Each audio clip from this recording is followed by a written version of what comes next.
And this is where we are right now. I have a Trump-hating judge with a Trump-hating wife and family whose daughter worked for Kamala Harris and now receives money from the Biden-Harris campaign.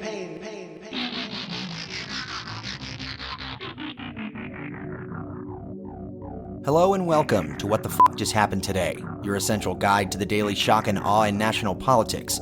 I'm Joe Amditis. Let's get to it. It's Wednesday, April 5th, 2023. Welcome to day 806. Roughly 6 hours after pleading not guilty to 34 counts of filing false business records, Donald Trump called the judge overseeing his case a Trump-hating judge with a Trump-hating wife and family. Judge Juan Merchan had asked Trump during his arraignment to please refrain from making statements that are likely to incite violence or civil unrest, or jeopardize the safety or well-being of any individuals. Trump, however, went ahead and singled out Judge Merchan and his daughter, who is president of a digital campaign strategy agency that's working with Biden, Harris, and other Democrats. Trump also called the Manhattan District Attorney, Alvin Bragg, a criminal for what Trump claims is leaking information about the case. Trump told his supporters at Mar-a-Lago, "I never thought anything like this could happen in America. The only crime that I've committed has been to fearlessly defend our nation against those who seek to destroy it." Meanwhile, Mike Pence will not appeal a court order requiring him to testify before the grand jury that's investigating Trump's efforts to overturn the 2020 election. Pence's decision to not appeal means that he will likely testify under oath about Trump's unsuccessful attempts to pressure him into blocking the certification of Biden's victory. Trump could still pursue an appeal to try to block Pence from testifying about their communications ahead of the January 6 election certification, but Trump has lost similar cases previously. Moving on, Wisconsin voters elected a liberal candidate to the state Supreme Court, flipping the majority control in that state from the conservatives. Janet Prostasewicz's victory means that the court is likely to reverse the state's abortion ban and end the use of gerrymandered legislative maps that were drawn by Republicans. Judge Prostasewicz's victory also ends 15 years of conservative control over the Wisconsin Supreme Court.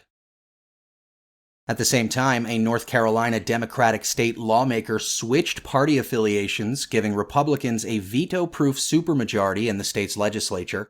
Tricia Cotham claimed that she had been bullied for not towing the party line, saying, "They have pushed me out. They've made it very clear they do not want me." Cotham said the turning point came when she was criticized for using the American flag and a prayer hands emoji on social media and on her vehicles. North Carolina Democrats, meanwhile, called for her resignation over her deceit and betrayal. Republicans now have a veto-proof majority in the middle of the legislative session, giving them the ability to bypass Governor Roy Cooper, a Democrat, in order to enact their agenda. Moving on, the EPA proposed stricter rules for pollutants from coal and oil-fired power plants, updating standards that were imposed more than a decade ago. The new proposed rules aim to limit the mercury emissions and other toxic air pollutants from coal-fired power plants by up to 70%. The EPA says the new rules would also reduce nickel, arsenic, and lead pollution. Together, these pollutants can cause significant health impacts, including fatal heart attacks, cancer, and developmental delays in children. In Florida, the state Senate passed a plan that would ban gender-affirming care for children who are diagnosed with gender dysphoria. The bill, SB 254, prohibits anyone under the age of 18 from undergoing surgeries or hormone therapies associated with gender-affirming care. The legislation comes after the Florida Board of Medicine and the Florida Board of Osteopathic Medicine, at the urging of Republican Governor Ron DeSantis, adopted rules that barred all doctors from treating minors with surgeries and prescription treatments in November. Those rules went into effect last month. Florida is one of 13 states that have enacted bans on transgender care. And finally, Elon Musk labeled NPR's Twitter account as state-affiliated media, a tag that's typically used for foreign media outlets that represent the official views of the government, such as the Russian government-owned RT and the Chinese Communist Party's People's Daily newspaper. NPR operates independently of the U.S. government, and while the nonprofit media company does receive federal funding, the total amounts to less than 1% of its annual budget.